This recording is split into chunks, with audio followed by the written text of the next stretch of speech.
Good evening and welcome to another edition of the Houston Roundball Review presents Folks Talkin Sports. I am KG Kris Gardner, owner of the Houston Roundball Review. Joining me this evening, Yanez from Pawd Slama Jama, Willy Gibson from WTG Sports in Ohio, and special guest, Ryan Monceaux from GoCoogs.com. How are you, sir? I am great. So this is episode 99? Yes, sir. So you couldn't even wait to have me on 100? Maybe next week. Or is that going to be some special thing? You got Kelvin for an hour. Who knows? Yeah. Hey, who knows? We want Kelvin for another hour so he can make fun of my hair. He was your hair looks good though for once. He was going to join Thursday's show, my Thursday show, but he was in New York with Jarace, so he couldn't make it. So I said, no worries. So there was no show, basically. So who knows? But for fans who don't know Ryan, don't follow him on GoCoogs.com, the website. Let folks know who you are, sir. Tell them about yourself. I'm Ryan. I sit next to Andy in the press box. We have a Twitter and we have a website called GoCoogs.com. And we do some NIL stuff too at HOUNIL.com. And one reason I invited Ryan on this evening, we're going to talk Coogs, of course, but I want to get his direct opinion on UH baseball, Chris Pesman deciding for some reason to bring back Todd Whiting for a reported 3-year deal. Your thoughts on that decision, Ryan? Sir, you got it. I love it. I think it's a right decision. So my thought is you sign the guy to a 4-year deal, 5-year deal maybe, and you let it run out all the way to the end, and you don't re-sign him. And nobody does that in college sports. You never go into the last year of a deal or the last month of a deal without a new contract. But they let Todd go all the way to the end with a schedule you knew couldn't get you to the NCAA tournament. You had to win the conference tournament to get in. And you still re-sign him. Yeah, he's a loyal U of H guy. He played here. He went here. He coached here. And now he's back as head coach. He's been here 12 years. This will be 13, I think, coming up. But he's only made the tournament 4 times.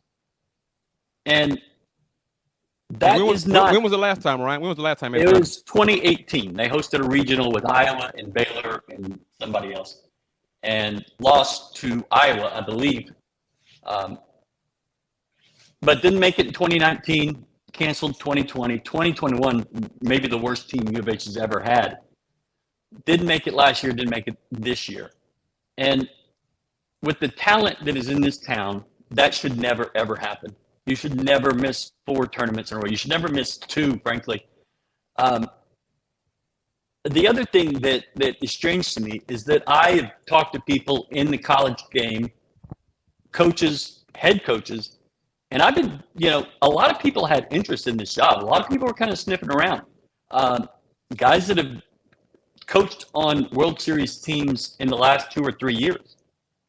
And the fact that it really did not seem they had a plan and they just said, okay, we'll stick with this guy, and then gave him 3 more years. I want it to work, but they've been churning through so many players. I mean, the roster has turned over every year for 4 years, and that's not the way to build a program. And you've had some key guys transfer out this year since the season ended, and I don't see how it ends well when you're about to step up big time competition-wise in the Big 12. They haven't played really any top 100 teams the last 2 years. I think they're 5-11 or something like that. You're going to play 16 games against a top 100 team in your first 16 games in the league. Right. So it's going to be different. There are programs that are not ready for the Big 12 at U of H, and this is right at the top of the list. And that's another reason I wanted Ryan on here, because we're going to talk about the programs he thinks are not ready for the Big 12. But Willy Gibson, you're in Ohio. You're one of the top programs. You're an alum of one of the top programs in college athletics from the Ohio State. You hear what Ryan said. What are your thoughts on what he said? UH athletics in general? Does that give you another reason to shake your head about UH athletics? What do you think? Yeah, it's enlightening. With 4 tournaments in a row, and my initial thought, honestly, was in 2020, and this is the only thing I can think of. How were they in 2020 before the season? Bad. Okay, well, 6 and 9. Well, forget what I was thinking, because I'm thinking like, okay, Oh yeah, maybe you were right. I was a student. No, they were bad. The fact of the matter is, Ryan, that you mentioned the last time that the Houston baseball team made the NCAA tournament, I was still in high school. I just graduated high school, so just put that out there. Yeah, only I could think of, was thinking, well, maybe the thought process was, well, in 2020 they were close. Had the season gone on, they would have made the tournament and what have you. But my overriding thought is, it's a non-revenue sport. I hate to say it like this, but I'll just say it. The care of the administration is not there. Yes, while others may have had interest in the job, I don't know that and you guys correct me if I'm wrong, what's the thought process? Is it high on the list of priorities for U of H? Yeah, see, that kind of tells me that right there, for them to bring him back, as you said, Ryan, no one goes into a lame duck season on a contract. Right. You don't go into the last year of a deal. You either get an extension, or it's announced you won't be coming back, or it's something. So for the fact that they let him go to the last year of his deal is telling. And then to bring him back on a 3-year deal, that tells me right there, there's not a lot of concern. There's not a lot of interest internally in that program.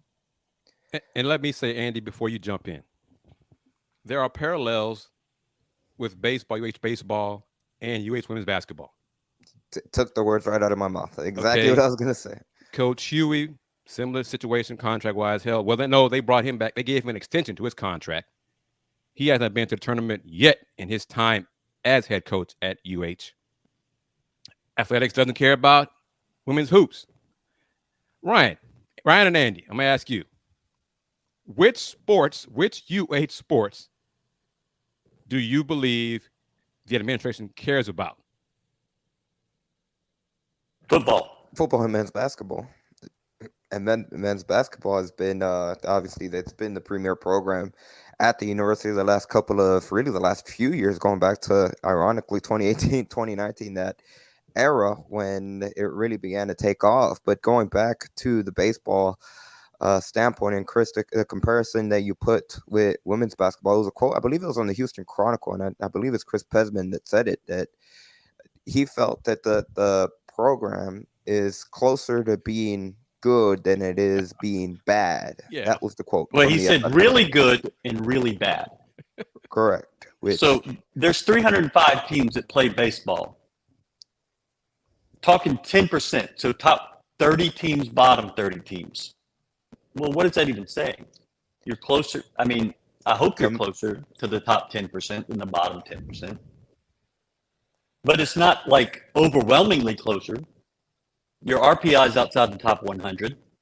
You won every weekend in the conference and didn't sniff an NCAA tournament bid. Nowhere close. Ryan, do you remember what UH baseball's non-conference schedule ranked? Where it ranked? Strength of schedule? 250 out of 305. That's embarrassing. Okay, It really is. And for most of this season, baseball season, during these shows of Folks Talking Sports, I said, and I think Andy as well, I think James Mueller, when he was a guest a couple times, we thought this was the last year for Todd Whiting. Yeah. I think a lot of alums thought this was it for Todd Whiting. I think even Todd's supporters, people that have a relationship with him, I think they thought the same thing. I think it was a pretty big surprise to all of us. Now, obviously, some people knew before it happened that he was coming back. But I think it was surprising to almost everyone. Similar to Ron Huey. Coach Huey. And I like Coach Huey. I like him a lot. I used to be very close to women's basketball at U of H. I'm not now. But I can't say anything about is he the guy or is he not.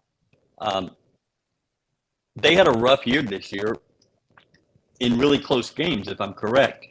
Right. 1-point games, 2-point games, overtime games. But at some point, you got to win them. Right. And it's not getting any easier this coming year. And President Couture said it years ago, and apparently she intended it to just apply to football. I guess even that's not even true, because she said we fire coaches who go 8-4. Well, I guess not. If you're Dana Holgorsen and your buddies with Tillman Fertitta. But women's basketball, let's go down. You guys give me the successful programs at UH. Track and field. Yeah. Successful or ready for the Big 12? First successful. Okay. And then track and field. Okay. Track golf. and field. Men's and women's golf. They both made a regional. Swimming and diving. I don't know what you would call successful there. Championships. Let's say conference championships and conference championship AAC. Who won in the conference? Swimming and diving did, right? They won a roll. They've had a dynasty in the American Athletic Conference. Let's see. What else? Volleyball? They're ready. Yep. What else? Andy, give me other sports. What else? Who am I missing? Softball. Softball's not ready. No, hell no. Tennis. No. I like the tennis coach. I don't know that the schedules they've been playing have them ready for the Big 12. But so men's basketball, yes. Yes. So out of the U of H sports, soccer. Thank you. How about them? Soccer. No. They struggle.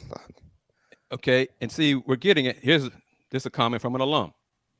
But for everybody, Will, from listening to us, which UH sports do you believe are ready for the Big 12? It's a really short ass list. I mean, that's really only one. Two.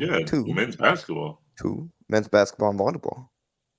Well, yeah, volleyball. Okay. Track. I'm not as familiar with volleyball, but yeah. Track could be competitive in the Big 12. And I'm not. Track will be. I think will be. But Andy, do you really believe volleyball is ready for the Big 12? To compete for championships, no, but to be on the higher end of the Big 12, I think they can, especially what seeing from they were in 2019 and the rise that they've had under head coach David Ware. He's the right person for the job, and you've seen that ascension with the program. Okay. John Cardenas says track and field, swimming as well. But Ryan, you see this post right here. Do you agree with it? Winning is optional at UH for the administration. It has not been the priority that most fans would want. I think there is nobody gets fired anymore at U of H. The last head coach that was fired was Katie Platt, the volleyball coach before David Ware. Mm-hmm. And she was fired for NCAA rule violations. You have to go back to a previous AD to find the last coach. I guess Major Applewhite was fired. So that was wrong. So 2 coaches that have been fired. But it's a short list. And it's hard for me to see how the program is Big 12 ready. Now, it takes a while. You can't replicate it in the American. You can't just switch, hit a switch and be ready. So it's okay to struggle for a year, maybe 2.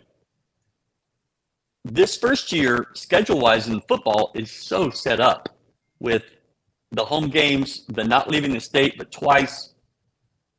But I don't see it.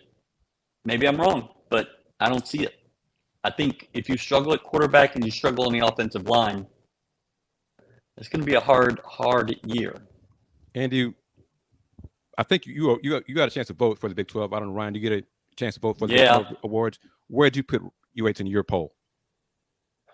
13th, I think. Me too. Andy, where'd you put UH in your poll?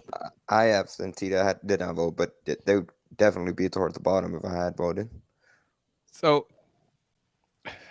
this is where UH athletics is, and based on, I guess, the commitments they're getting the last few days in football, it seems like things are turning. It's turning. It's getting better.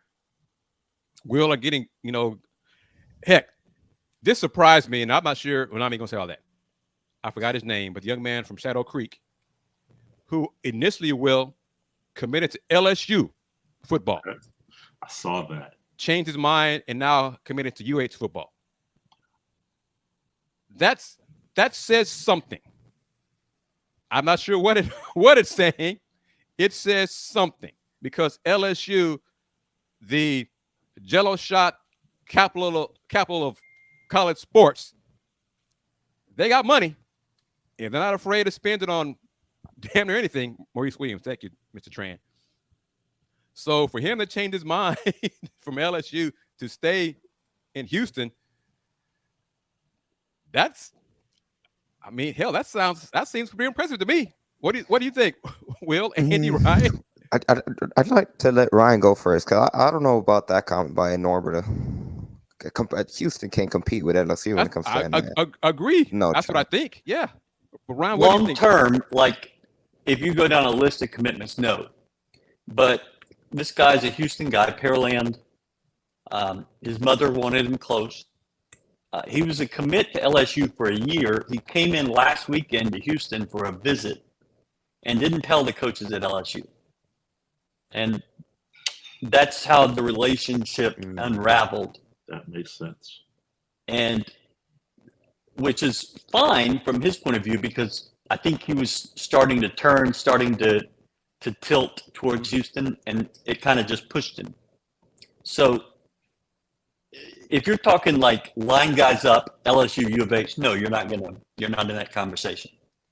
But U of H football is doing a good job with these recruiting weekends of getting commitments as they go into the Big 12. It's almost like maybe not orchestrated, but it was a plan to have these stair step up all week. They're building momentum right into July 1st. It looks like they know what they're doing. And that's a great thing because there's been so many times where you just flounder all through the summer and through the fall. But this looks like an honest to God strategy, and they're making it work. And I'm going to ask you strategy about your article in media, but I remember this and I forgot to bring it up earlier regarding UH women's basketball coach Huey. Will and everybody chiming in, watching us on Twitter, and I'm doing a poor job of it here. We're watching us on Folks Talk Sports on Twitter as well as Houston Roundball Review on YouTube. Will. Yes, sir. If I say to you, Coach Huey got a commitment from a young lady who played at Texas Southern. Then she went to Oregon State and came back to Houston. What does that say to you? Texas Southern, Will. Mm-hmm. Okay. That's SWAC. But Coach Huey got her name is Shalexis Aaron, 6'1" guard. Huey's getting players who played at TSU, Will. Yeah, that tells me he's not ready for the Big 12, clearly. Now, let me back up and add this. She's initially from West Coast. She started at USC. Red shirt, injured in high school, red shirt in high school, red shirted a year at USC. Didn't put up big numbers at USC. Transfer at TSU. TSU, she averaged 12 points a game at TSU. Last year at Oregon State, she shot 40%. Averaged, she didn't even average points. They didn't put that in the press release. They averaged her rebound, listed her rebounds and her assists. So they didn't tell you what she did point-wise for Oregon State. She was a starter, kind of sort of. Oregon State wasn't very good last year. surprisingly. But she put up her points at TSU. 12 points a game in the SWAC. So based on that, and I was thinking this earlier, so is she like a grad transfer at this point? Or yes, she's got to be. I'm thinking that. No one's confirmed it for me yet over there from UH, because she got to be a grad transfer, because USC, TSU, Oregon State, and then has a year still to play. She Plus got to be COVID eligibility. Yeah. Yeah, it's been COVID year. But something Ryan said about the young man that changed his commitment, and it made sense to me. He was committed to LSU for a year, didn't tell the coaches that he was visiting another school. So now that leads me to believe, or leads me to wonder, did he truly change his mind, or did LSU find out he took a visit and withdrew the offer? I don't know. I just wanted to put that. I don't know. Yeah. That's a fair point, because LSU is big time basketball, big time athletics. So they would do that. Oh, you went, made a visit, and didn't tell us, and we found. Oh no, yeah. You want to go elsewhere? Go elsewhere. We'll replace you tomorrow. That's not gonna be a problem for us. Bye. Good luck to you. So that's possible. And do you think that's possible? It's possible. I'm not sure about this situation, considering from where he's from, Shadow Creek. His parents grew up in the 3rd Ward, so there's ties there. I don't necessarily think that was the case in this aspect, but I do agree with Ryan where it does seem like it's been orchestrated, especially over this course of the last weekend, because there has been news. There's been different players that announced their commitment today, even that they're committing to the University of Houston for the upcoming 2024 season. And again, obviously the big jump that they're about to make officially July 1st, which is this upcoming Saturday, which, by the way, they will do a toast at midnight, Chris. And we'll talk about that as well. Yep. Where that got put up there. But Ryan, absolutely, especially from 2019, it is what it was when it comes to football. Dana Holgorsen came in. It was a roster that it didn't have no rhyme, no reason, just in terms of what that change had happened. You can kind of say the same thing in 2020 because of COVID. And I mean, geez, they didn't start their season until October that year. 2021, they go on that 12-2 run. And then the biggest thing in 2022 was they had a disappointing season because of the expectations that they had established a season ago, bringing back their veteran quarterback and their top receiver.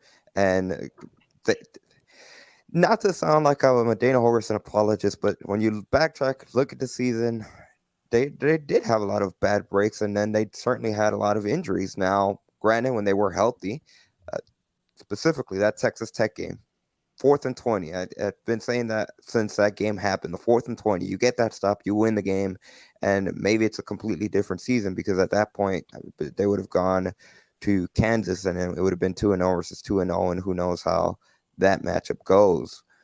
But it seems like they are heading in the right direction. I think what it looks like right now, you're trying to figure out if that's actually a light at the end of the tunnel, or if it's just, one of those the insects that light up and they're kind of misdirected when it comes to the football team. It does seem like they have a plan in place, and we shall see if they're ever to take advantage of it and continue to build on it. And who knows, maybe this whole time Holgorsen has been an accurate madman that, like you said, he had his whole plan all along.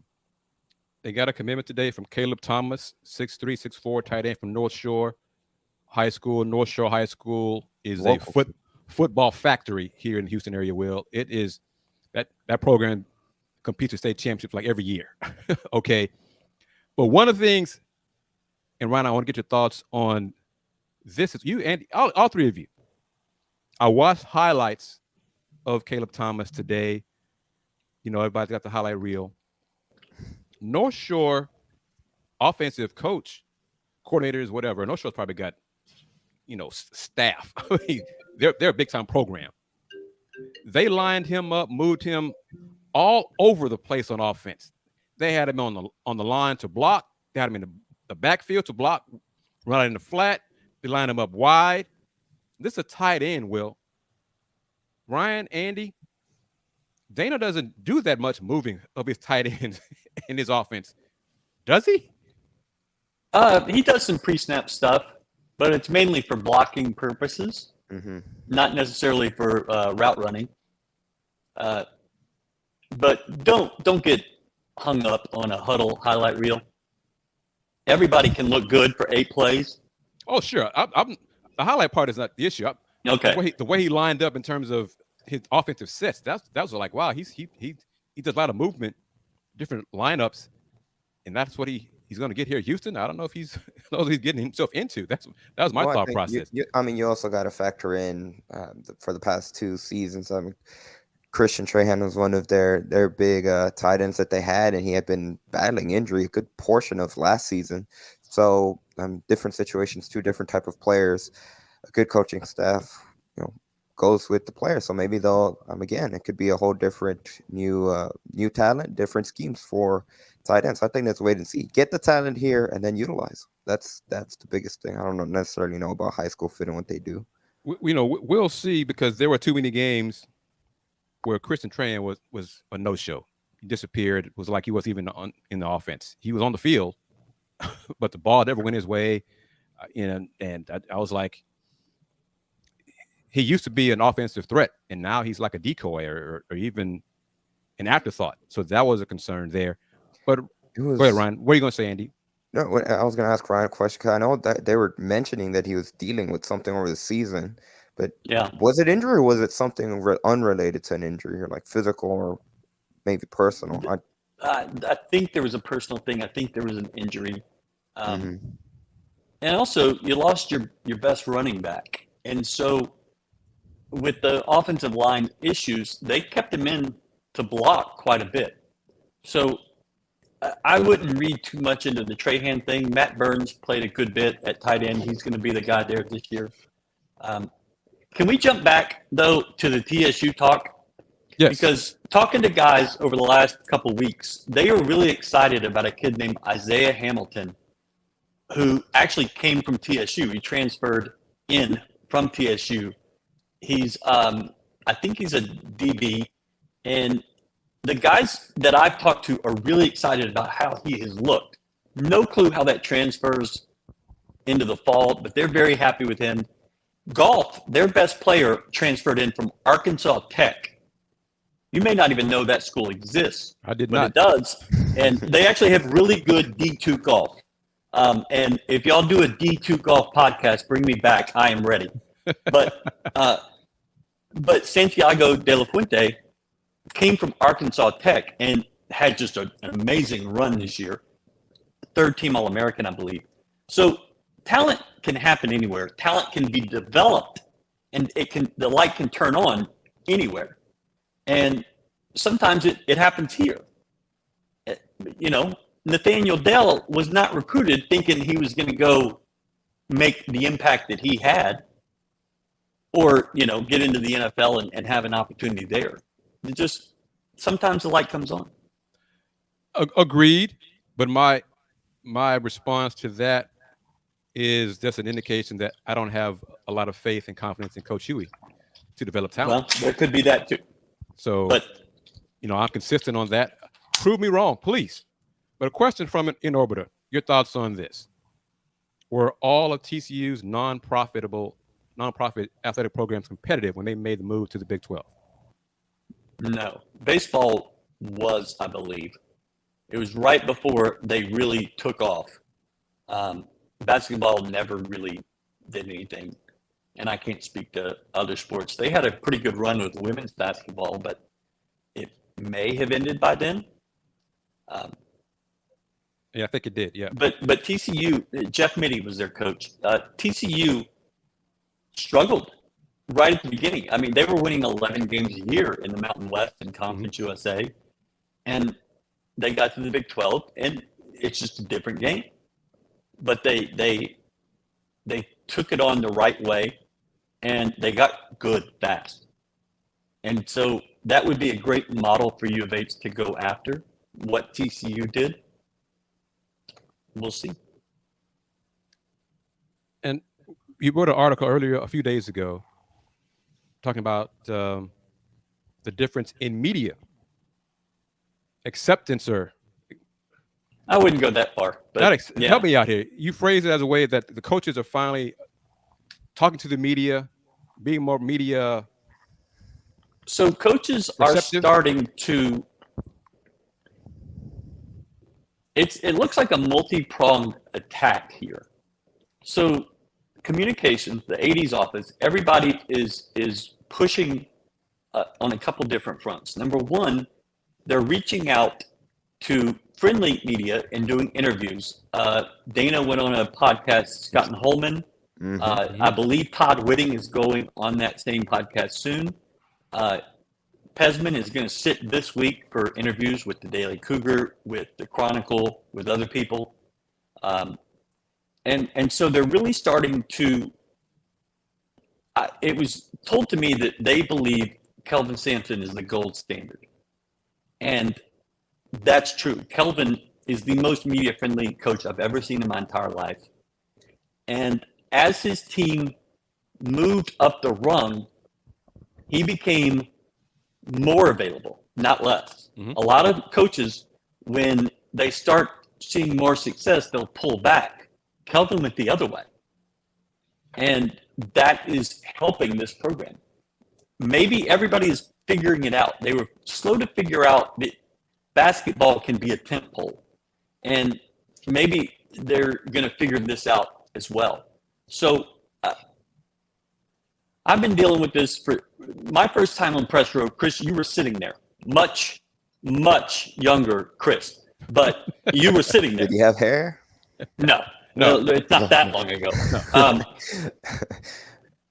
But, you know, it was Albert Brooks. His last year was 1998. That was my first year around.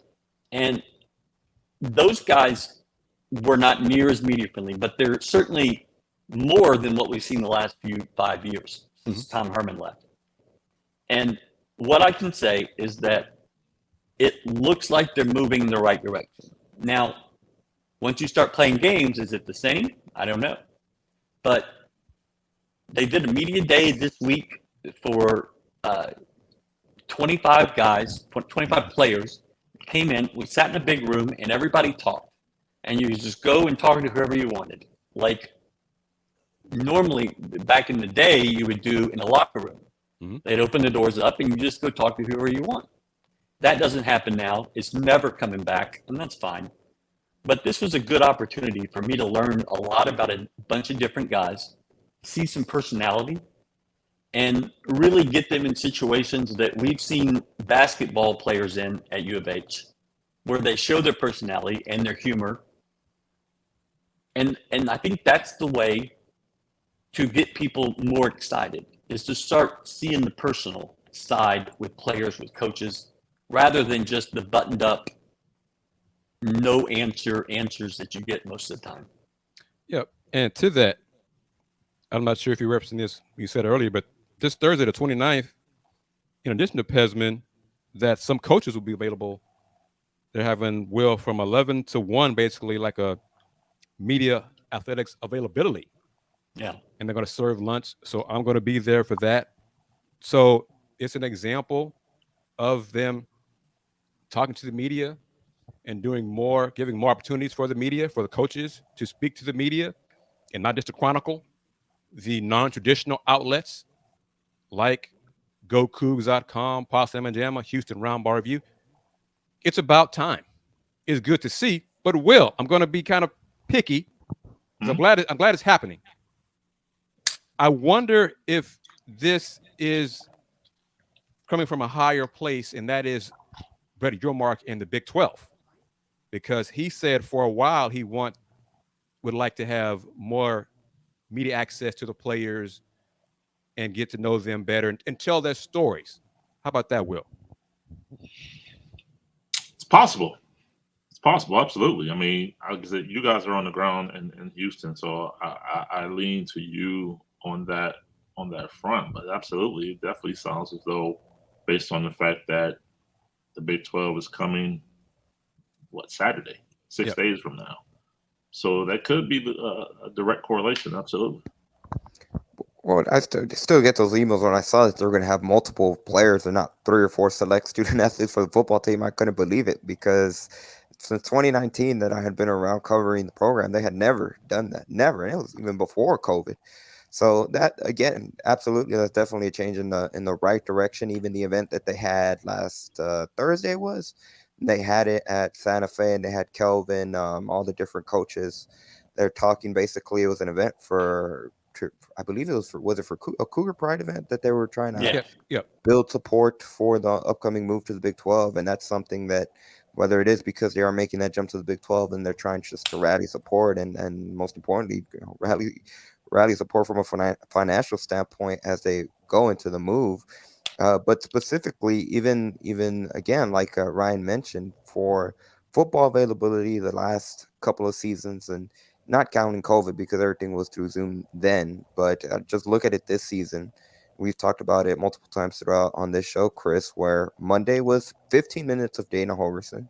If he got there, and depending on how long the session is, 10 to 15 minutes of Dana Holgorsen. Once they got to 11:16, he was done by that point. Tuesdays, it would be Doug Belk and then 3, at most 4 student athletes on a Zoom call.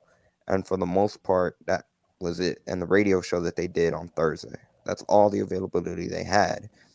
Now, for a program that's going to be going into the Big 12, whether it is because of what the direction that conference is doing, specifically with Brett Yormark, who seems to be really, his emphasis is on getting a lot of exposure to the programs in the conference. Maybe that could be a reason, or maybe Houston itself is just trying to, because like you said, finally being able to get as much exposure in various different outlets, far away from the traditional media outlet, and really getting to see different sides of the program. I do want to go back to Ryan, who has the comment right there that says Andy's number one fan. The number one fan of Ryan is Dana Holgorsen, because He really Dana is. Holgorsen, he knows Ryan by name, and he knows that he's going to go ask about the kickers. You should see Dana Holgorsen and Ryan's relationship. We're close. Yeah. We go to each other's Christmas parties, things like that. Yeah, no. But I think they're coming around. And I don't know if it's a Big 12 strategy. That's an interesting point. But for the moment, I'm going to give U of H the benefit of the doubt and say this is a U of H strategy, and they're trying to act like a big boy. They realize they're going into a big boy league, and everybody else is going to come in and have a level of expectation. And so they've got to act that way. And we'll see. This is the first steps. So we have to see how it develops, how it goes. But I'm encouraged. Fair enough. And I'm glad to see it. I'm not, trying to downplay it. I'm glad to see it. It's took a long time. It's about damn time. But hey, they're doing it. So that's good to see. Last few minutes. Go ahead, Will. Just from the Ohio State perspective, how it's been there is pretty much how it's here. It's very limited. Monday's an off day for the players, so you don't get anyone. Tuesday, you have Ryan Day for his weekly press conference. You have an assistant coach. You may have a player. Wednesday, you may get some players. Thursday's the Ryan Day radio show. And you don't see anyone till post-game Saturday.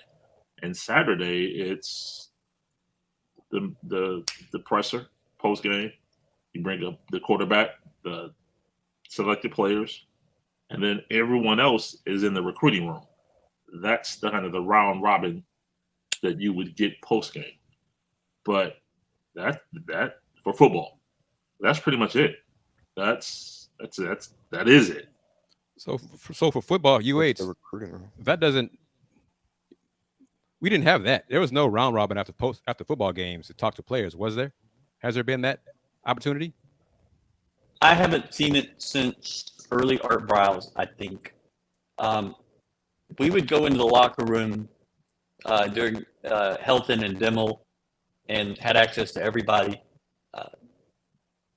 I think it changed as the media profile diversified, more women. So the locker room kind of became in a football locker room, you're trying to get dressed, showered, get on a bus, fly somewhere, right? And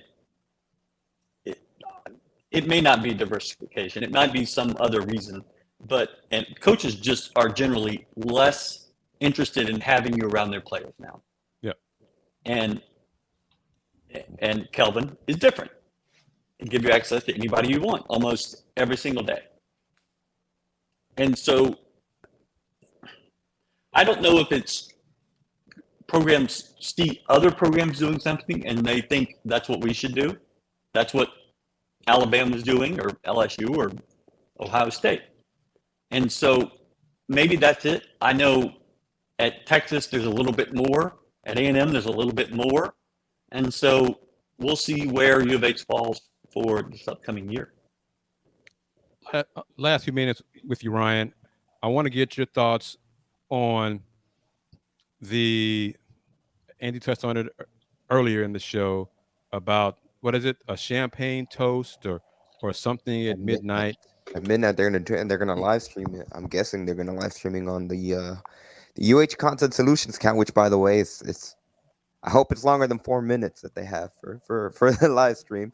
But yeah, they announced that, or I guess it was reported by Joseph Duarte of the Houston Chronicle. I don't think the university has officially announced it. But Ryan, when you saw that Duarte tweet, what were your thoughts on it? I'm not staying up till midnight. So see, now that's the reason why UH never does anything like that. But I mean, I'm really old, Andy. I wasn't in high school the last time U of H made a baseball regional. Yeah, I'm really old, and I don't stay up till midnight for New Year's. And now this is maybe a once in a lifetime. Maybe I'm there. If Dana calls and says, "Ryan, come drink champagne with me," okay, but I don't guess that's going to happen. But Dana, you know my number. You've got it. And on that great note, most definitely has you on Twitter. He has someone looking. Yeah. Oh, they're looking. Ryan Monceaux, thank you. GoCoogs.com. I'm glad you're able to join us today. And I'll invite you again, because your insight is appreciated here on the show. So thank you very much, Ryan. And how can folks find you and all that great stuff? GoCoogs.com and GoCoogs1 on Facebook, Instagram, Twitter, YouTube. Maybe other things. I don't remember. But those places for sure. HOUNIL. He's the reason. HOUNIL.com. He's the reason Ultima McCaskill left, because his NIL wasn't good enough. We offered him $40, and he thought he could get it better at Colorado. All right, Ryan. Take care, my friend. We'll see you this week, man. Take care. All right. Later. Thank you, Ryan. Bye-bye. All right. All right. Wow. Hope you enjoyed that very much. Let me see. Here we go. Comment for Ryan. Oh. He's still backstage. I don't know if he wants to hop back in and answer. Oh, yeah. You want to answer this, Ryan, real quick? What is the comment? Are you and Galen going to do post-game show after basketball games again this season?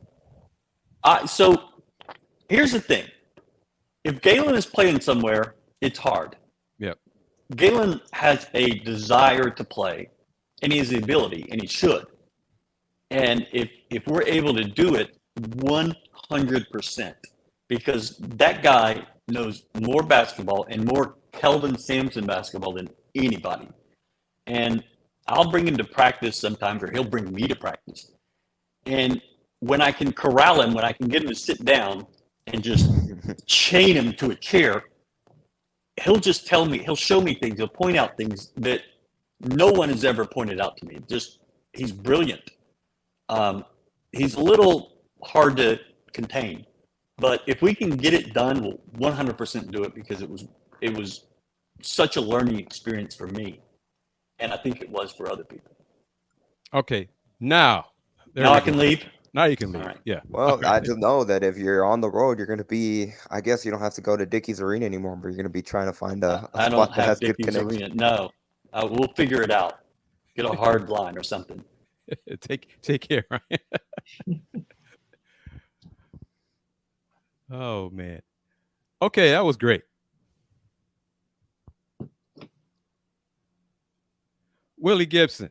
Yes, sir. Or for folks, Joe, D Skills, Tony M. If you can't see it, I'm wearing a Detroit Pistons jersey. It's a Green Hill jersey. It's a classic, not that ugly teal that the Stones are going to bring back again this season a few times. No idea why. No idea why. Oh my gosh. Ugly, the little flame coming out the tailpipe. It's hideous. With the Piston, horse? man, it's firing. The Pistons are firing. Hideous. That teal stuff is just hideous. It's hideous. But Marcus Sasser, Houston Cougar Marcus Sasser is now a Detroit Piston. Selected 25th in Thursday's draft. And they even cut another guard, RJ Hampton. There's no surprise there. RJ Hampton was, give him a chance to hop on another team. Free agency starts officially Friday, 5 p.m. Central, 6 p.m. Eastern, right? I think. But it's great to see Marcus got picked first round. I mentioned on previous shows that Marcus Sasser would be a Detroit Piston. I said it. I said it'd be late first round, second round. I said about 31st pick, because I asked you who the person was. I said, but what I said was it would be announced. The Detroit Pistons are selecting Marcus Sasser, correct? Because, Will, you told me Mark Tatum was the second round person.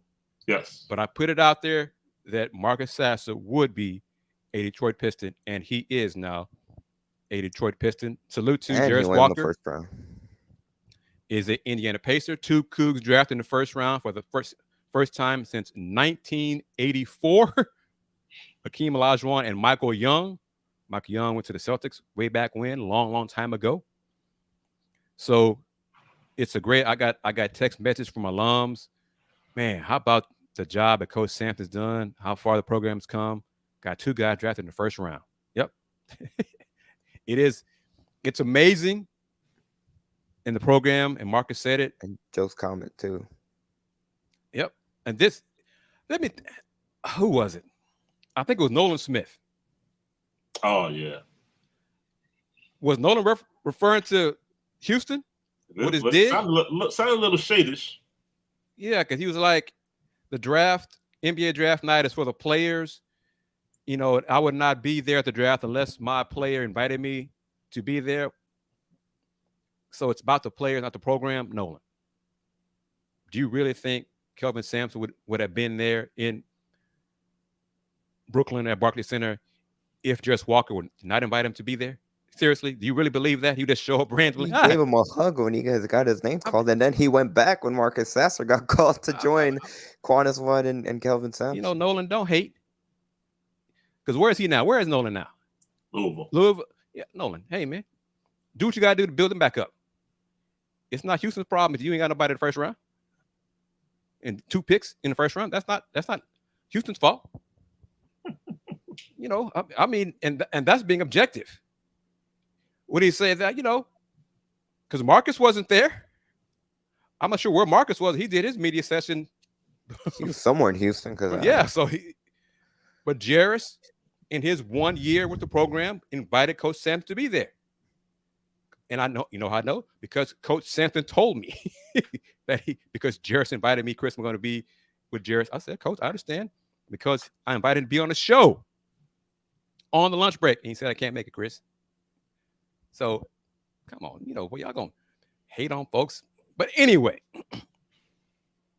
Brice Sensabaugh. Yep. Mr. Gibson, where'd he end up? Utah, at 26, I believe. What are your thoughts on that? Happy for the young man. I mean, phenomenal family. Did a great job here. His 1 year at Ohio State, but it was pretty much a known fact that when he came here, it was a one and done situation, and everyone was okay with that. Coach Holton was okay with that. The administration was okay with that, and he accomplished the goal. And kudos to him. Congratulations to him and his family. First round pick. So, think it's a good fit in Utah. I do. I think what Utah is doing. Was it Will Hardy? Yeah. Mm-hmm. The head coach. Yeah, Will Hardy and his staff. I think he does look at a fit the role. I think initially just off the top, backing up Lauri Markkanen in Houston, the All-Star at his position. So I think that's someone that he could, look to learn from. I do know that Utah has put former Cav Colin Sexton on the trade block. So perhaps that's to open up some shots and opportunities for Brice. I don't know for sure, but I do think it's a fit. And I think Marcus Sasser is a good fit in Detroit because he played defense and he can make shots. Go ahead. Do you think he could play himself up to be a key rotational player? What do you envision his first year being with the Pistons? No. As long as Alec Burks is there as a veteran, no. Killian Hayes is still there for the time being. I do envision at some point if Killian Hayes could just learn to take good shots instead of thinking he's James Harden taking these step back threes, which he's not. He just airballs them or bricks them. Young man, that is not your shot. Stop taking shots that you cannot make. Focus on your defense because he's a very good defender. I can envision him and Marcus Sasser being a tandem off the bench to just give opponents to business defensively, pressuring them full court, just getting after and disrupting opponents' offense. I can see that happening. But if Marcus beats out Killian, I could, hey, eventually that could happen. But Marcus will get on the court because of his defense. He might stay there because he can make 3-point shots. So we'll see. But the core rotation is 5 guards. Cade Cunningham, of course, Cade Cunningham got to be healthy and stay healthy. Then Ivy, the vet, Alec Burks, bucket getter, Killian Hayes. Very rarely the teams play 5 guards. So Marcus Sasser would be that spent a lot guard. of time in the G League? Probably. Yep, probably so. But hey, I would put him past Marcus to just light it up and earn minutes with Detroit. It's just going to take some time. But it's a good fit for him. And I think, I've said it before, I think he's going to have a long career in the NBA. And what about Walker with Indiana? I'm sorry, I didn't mean to cut you off. No. Jarace, good spot with the Pacers. Defense, same thing. These 2 guys will get minutes because of their defense. Jarace is a good passer. Jarace Walker and Miles Turner, that could be eventually a very formidable front court duo. Disrupting, blocking shots, being a pain in the butt for opponents to score down low. Jarace and those long arms. So it's good to see them. Both are in the Central Division.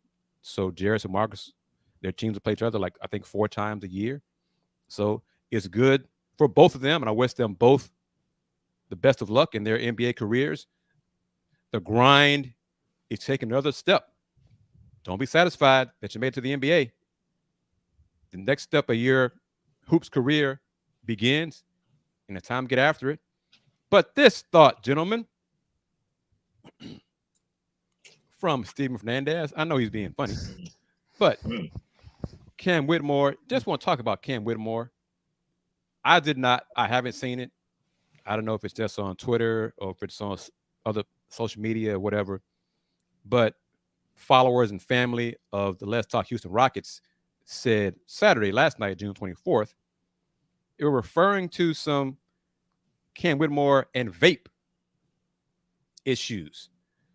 I don't know if there are pictures of him vaping. There was some,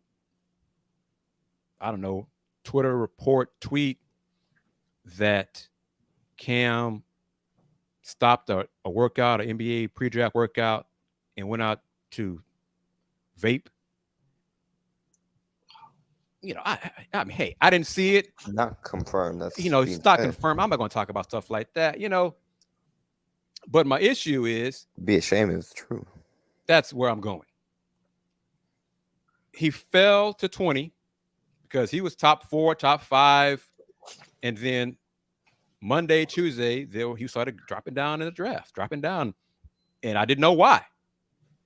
And then it comes out there was concerns. I don't know about this vaping part, but there's reports of he has potential cartilage issue in his knee that could be a problem later on in his career. But the Rockets doctors, they're very meticulous about the medicals.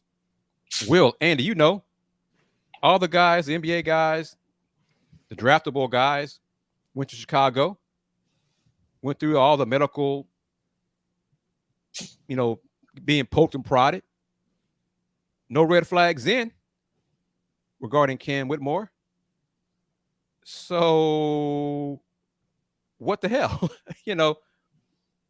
D-Skills comment. Well, that could be an Came to issue the right there. city. He's right about that. That's hookah lounges. Too many hookah lounges to count. Yeah, there's a whole bunch of them. But but hopefully that's not true. Hopefully that's not true. Carter's issue because like Lonzo Ball might miss the entire upcoming season. Again, knee issue. We don't know how serious Cam's knee issue is. Cam said his body's fine. He said that after the draft on Thursday. He and Amen Thompson will talk to the media Monday afternoon, June 26th, along with Coach Udoka and Rafael Stone. And I'm sure it'll be asked, Cam, what are your thoughts on the medical reports or concerns about you? So I'm kind of curious how he's going to answer. But my thing is, the last couple of days since the draft, were folks saying he didn't always play hard. He did not shine on the court. He didn't stand out on the court enough. Will, you first. I don't want to see him or any young man, young woman, young athlete waste talent, waste your natural ability. This is the pros. This is a job. At some point, you either get it or you don't. John Lucas is going to be in Cam's ass to bring out his natural abilities. It's up to Cam to produce. If he doesn't, well, you and I are both older than Andy. We could probably tell some stories about guys we've seen flame out real quick. Because they didn't want to work hard and they just coasted on their natural abilities and didn't want to get anything else. Your thoughts? I hate to see it, and I hate to hear it, number one. It's always interesting that you hear these things after the fact. As you said, Chicago, medical testing, nothing. As you said, the Rockets doctors are very, very meticulous as far as their examinations, nothing. But then you start hearing things, and the first thought is somebody wants that young man to fall because they may not have a top 10 pick, but they have a pick 13, 14, 15, 16, maybe 17. And I'm not saying it was those teams, but it's always interesting that you hear those things, that young man falls and all of a sudden, okay, I didn't want to take him at 4, but I'll take him at 18. Well, if he's good, he's good. If he can produce, he can produce.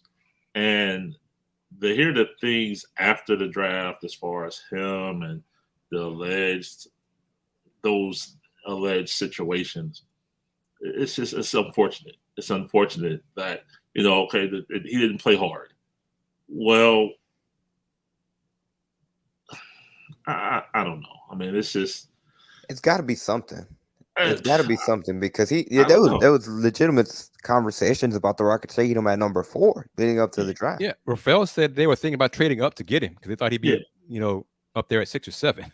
I mean, I heard some things about he didn't interview well. I heard that too, and I'm like, yeah, so that's what I'm saying. I was trying to stay away from the thing because I heard some additional things as well, and it's like, man, just let the young man come in and produce. Like you said, if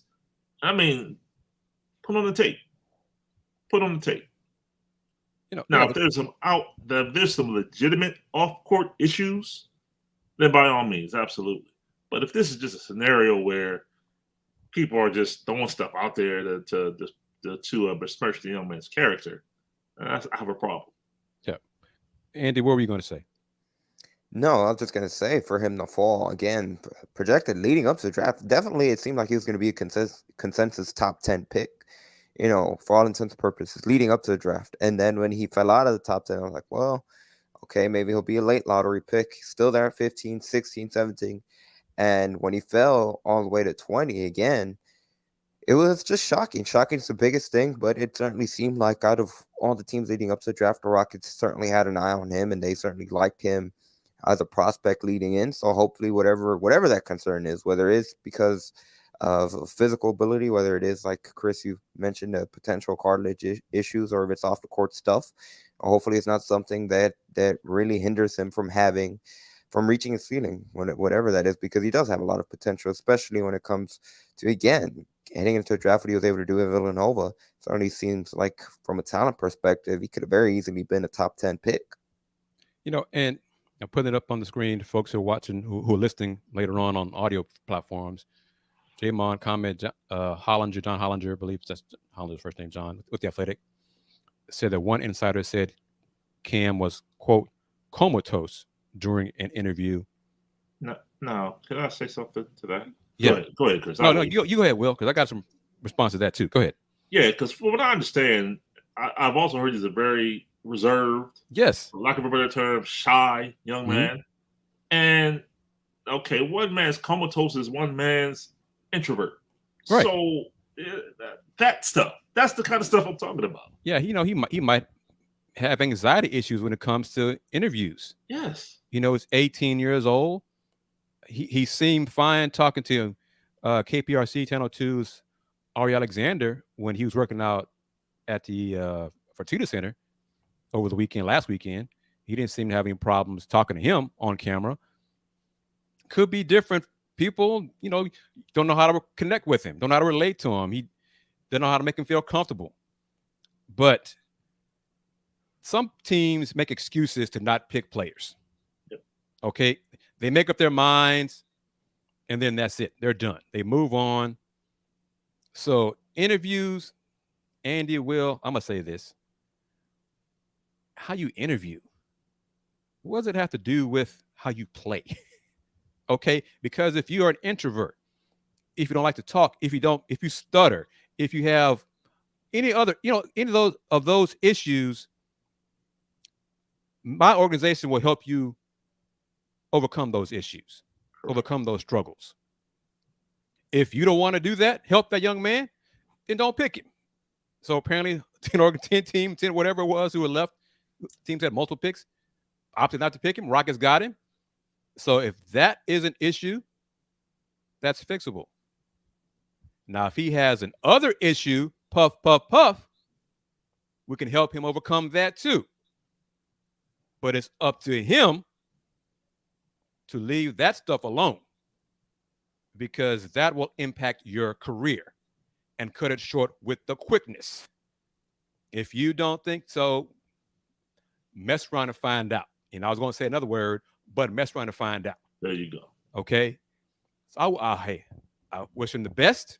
We'll see how it all plays out. This Rockets could be a great spot for him because of Luke. Because Luke's been there, the highs and the lows. Tell Cam, hey, man, I was number one pick in the draft. I was the king of the mountain.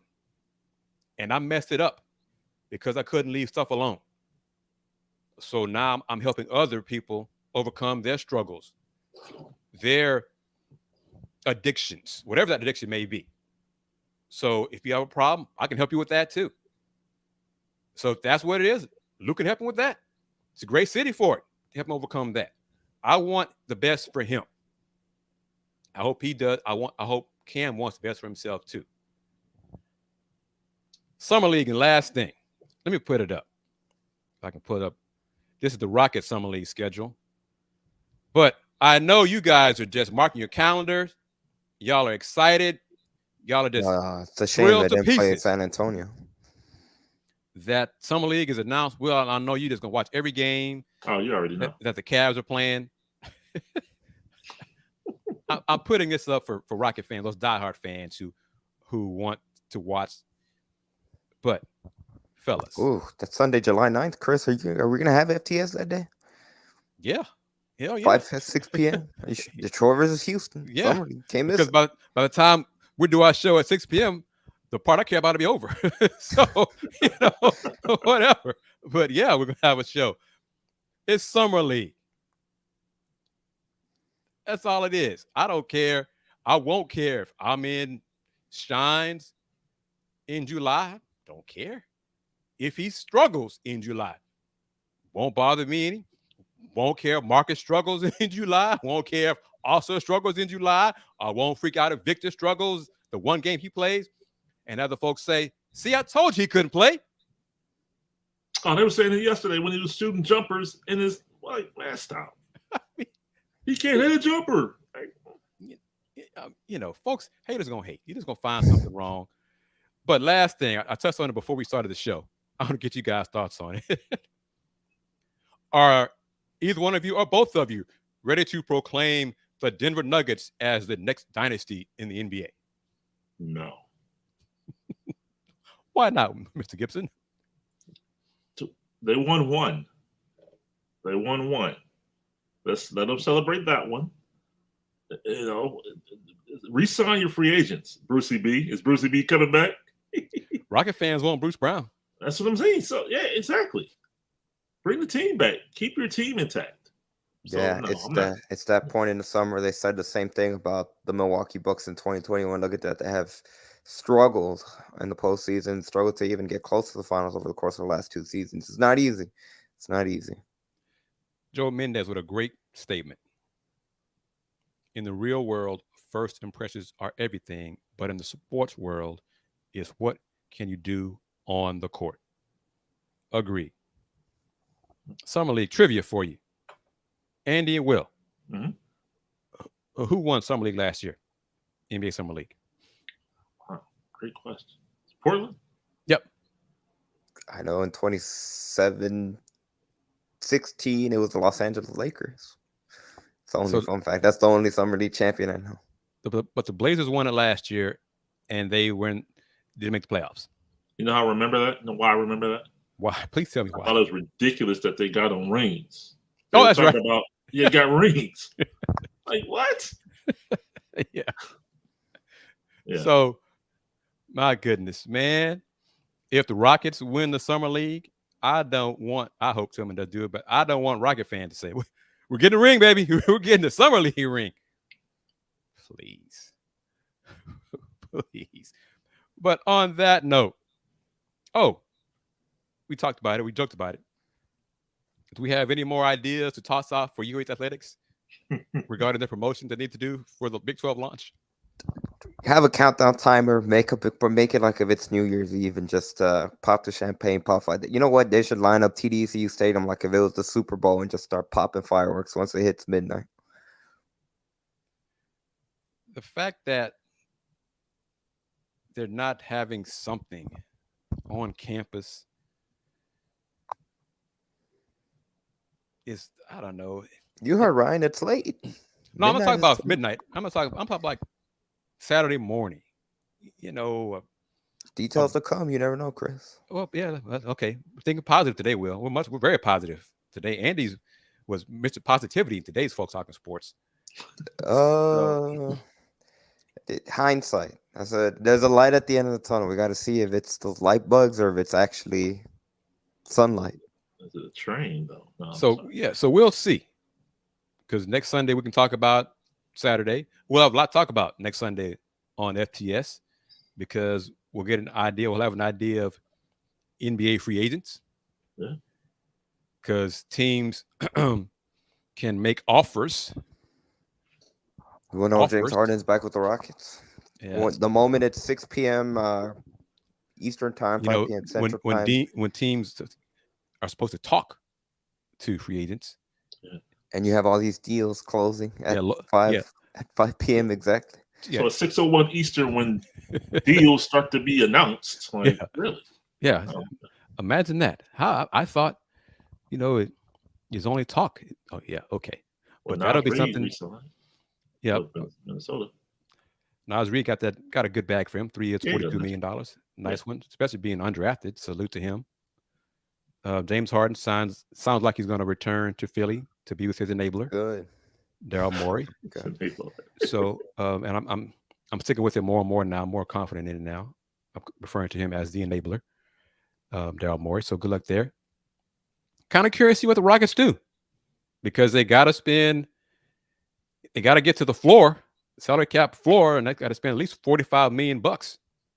So, Andy, with James Harden most likely going back to Philly, if you're Rafael Stone, who was your number one target in free agency? You mentioned Bruce Brown. I think he'd be interesting. He's going to be an unrestricted free agent or restricted for the Nuggets. He opted out. He opted out. So he could be unrestricted. Yeah. So and Denver can't. Khris Middleton, will he be? He'll be unrestricted too. Right. Yep. Right? Mm-hmm. I'm curious. I think the priority for the Rockets should be get veterans in here that can be key, that could be key consistent rotational players. And again, Tillman Fertitta said it. They're on to phase 2. We'll make a legitimate leap to phase 2 and stop competing for the number 1 pick for the past 2-3 seasons since James Harden's been gone. Give me one player. Bruce Brown, number 1 target. I guess you could add Fred and Van Vliet in that list too, but I don't know if he'd be the right fit for these Rockets. Brook Lopez, it appears that there's a lot of traction or there's a lot of interest for the Rockets in Brook Lopez. I think he could, depending on the deal, I don't know about 3 years. I think a 2-year deal to bring him in here again, be that presence, and he could be a starter. Depending on what they want to do with Alfred Sengun, or he could come off the bench if he'd be open to that role. I think he'd be a good presence for this Rockets locker room. There's a lot of different names you could toss out there. Willy Gibson, I know you're in Ohio, but from an outside looking in, you were Fellstone for a minute. Mm-hmm. Your number 1 target free agency for the Rockets? Either Brook Lopez or Khris Middleton. Size. All right, Brook Lopez, what would you be willing to offer Brook Lopez to come to the Rockets?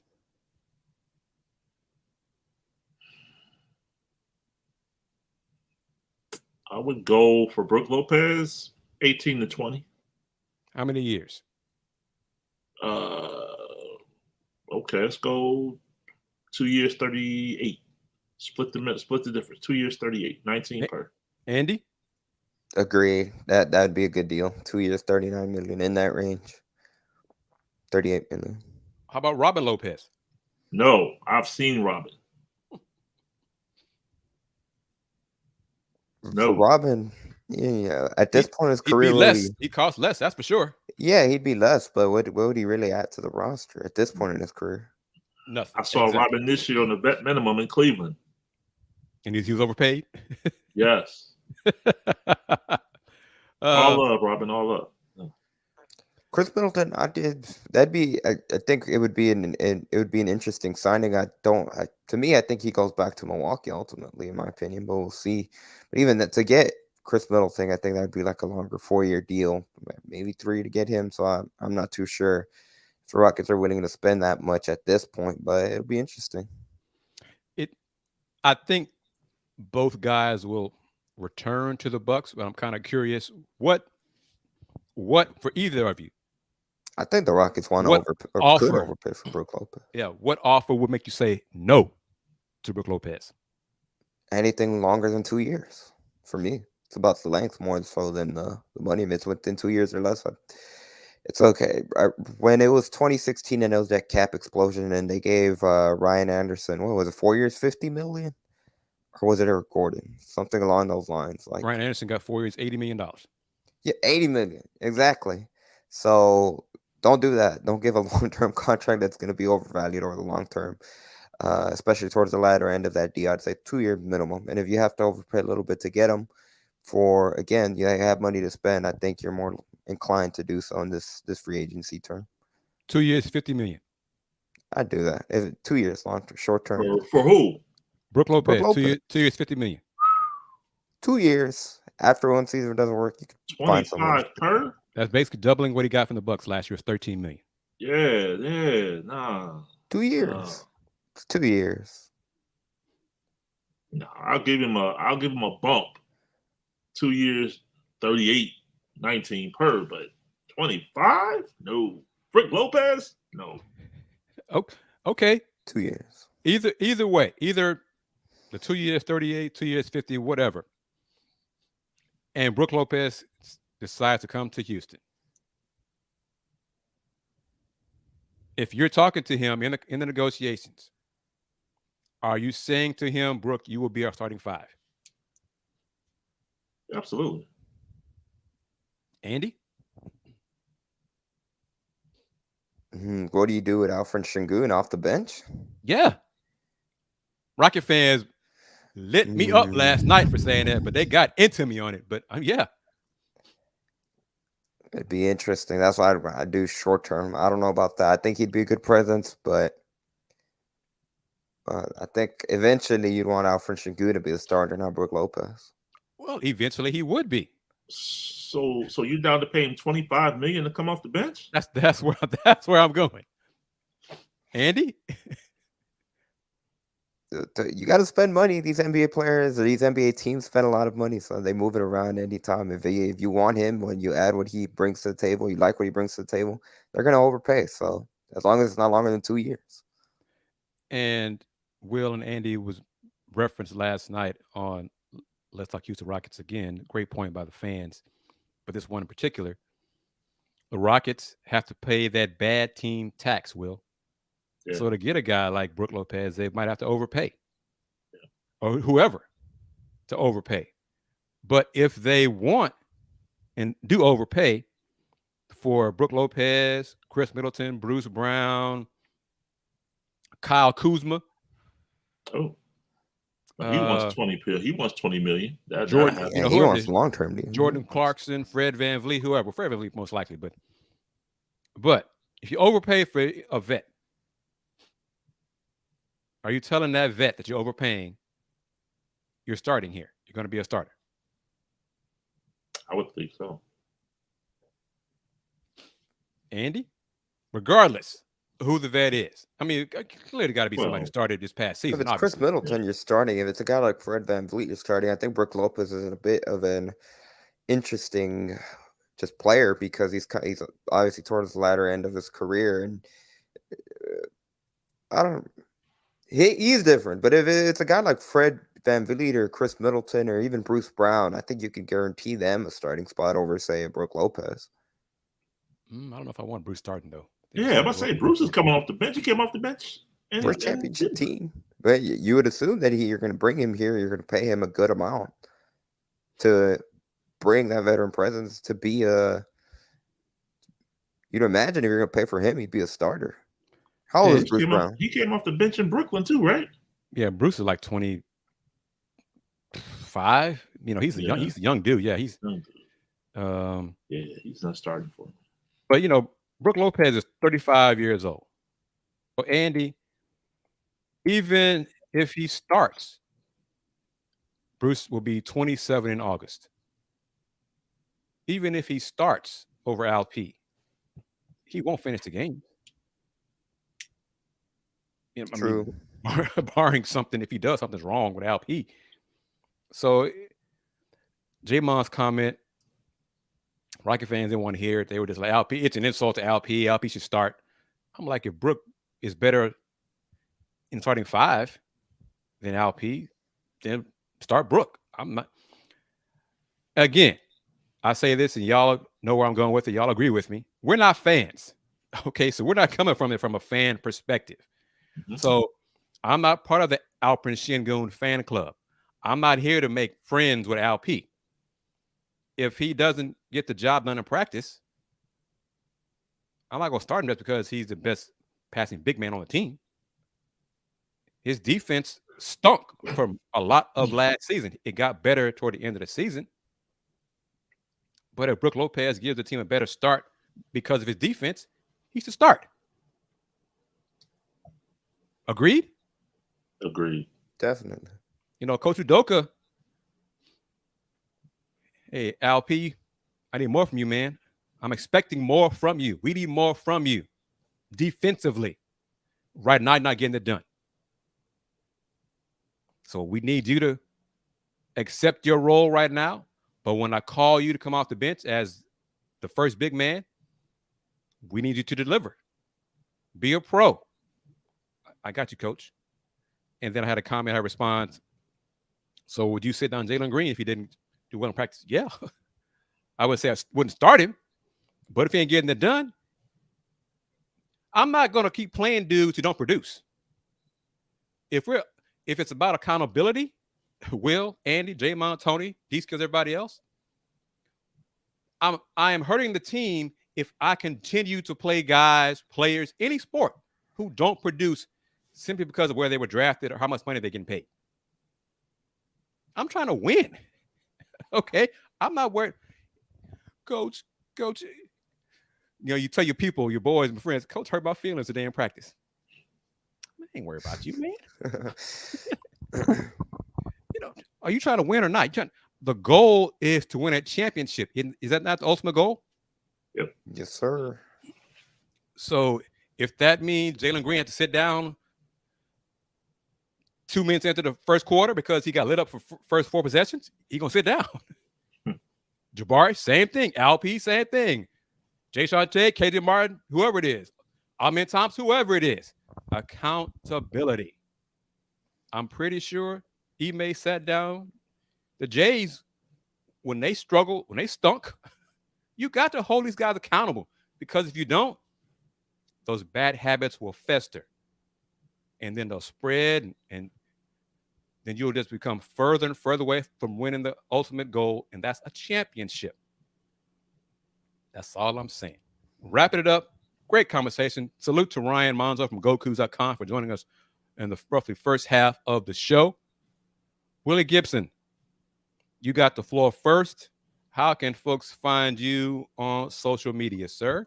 Thank you, sir. You can find me on social media at Will Gibson7 on Twitter, as well as Instagram and Facebook, Will Knows. Mr. Yanez? Yes, sir. They can follow me on Twitter at Yanez_5.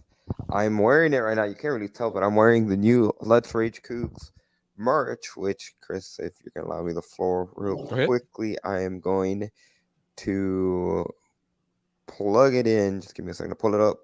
The new Let's Rage Coogs line, and like we referenced at the beginning of the show, with Houston just days away from joining the Big 12, we officially have new Let's Rage Coogs merch, which you can find at bonfire.com/store/Let's Rage Coogs shop.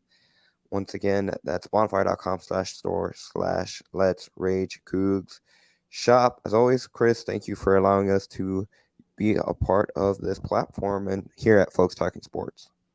My pleasure. Always glad to have you guys join me on FTS. I got my Roundball Review mug right here, sipping on it, enjoying a beverage. Not going to say what kind of beverage it is. It's a beverage. Link in the description of the video here. But as always, thank you very much, Tony M., Alan Tran, Jamon, D Skill, Steven Fernandez, Joe Mendez, folks watching us on Twitter and on YouTube, Facebook as well. Join us next Sunday, I hope, for free agency talk, Big 12 talk. Houston officially joined the Big 12. And Rice, with the additional details, also is joining a new conference. They will be joining the American officially on July 1st as well. So for everyone, thank you very much for taking time to talk with us. Send us your comments. Rockets press conference tomorrow, Monday afternoon, June 26th, to introduce Amen Thompson and Cam Whitmore to the fans, local media, 2 p.m. Central Time, 3 p.m. Eastern, Mr. Gibson.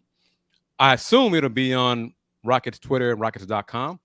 But if not, you can get clips of it, of course, on the Houston Roundball Review on YouTube, as well as on Instagram and maybe even TikTok. So until next Sunday, everybody take care. Peace.